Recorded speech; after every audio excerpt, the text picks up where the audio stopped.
አይነት ደንባራ ነሽ? እያየሽ አትይጂም እንዴ? እጭ ወረዛ አንቺ ነሻ በዚህ ዲጂታል ዘመን ወረቀት ይዘሽ ትንከራፈፊ። የራስሽ ጉዳይ እንደፈለግሽ አርጊው። በቃ ዛሬ አለቃ ይገደለኝ።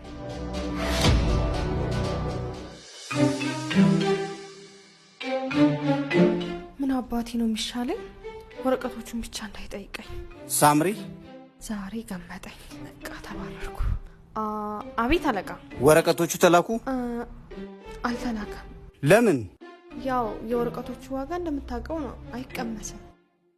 በዚህ የዲጂታል ዘመን ከወረቀት ጋር የምንጓዝተው እኛ ነን እንጂ ወረቀቱ አይደለም ችግሩ። በዛ ላይ እኮ የየወረዳዎቹ ትምህርት ቤቶች መረጃ በፍጥነት መሰብሰብ አለበት። ምን አይነት ጣጣ ውስጥ ነው የገባ ነው? እሺ አሁን ይሄን ሁሉ ስራ ማን ነው የሚሰራልን? አያስቡ። ቲምወርክ አይቲ ሶሉሽን ሁሉንም የመረጃ አያያዝን ያዘመኑለታል። ለመስሪያ ቤቶችና ለትምህርት ቤቶች ዘመናዊ የዲጂታል መረጃ አያያዝ መተግበሪያዎችን በማቅረብ ታላቅ አድናቆትን እያገኘ መጥቷል። ዋና ቢሮውን አዲስ አበባ፣ ቅርንጫፎቹን በክልል ዋና ከተሞች ላይ ያደረገው ቲምወርክ አይቲ ሶሉሽን ለበለጠ መረጃ በ0923 22 7081 አሊያም ደግሞ በድረገጻችን ቴሌግራም እና ዩቲዩብ ቻናላችንን ይጎብኙ። ቲምወርክ አይቲ ሶሉሽን የዲጂታል ኢትዮጵያችን ተስፋ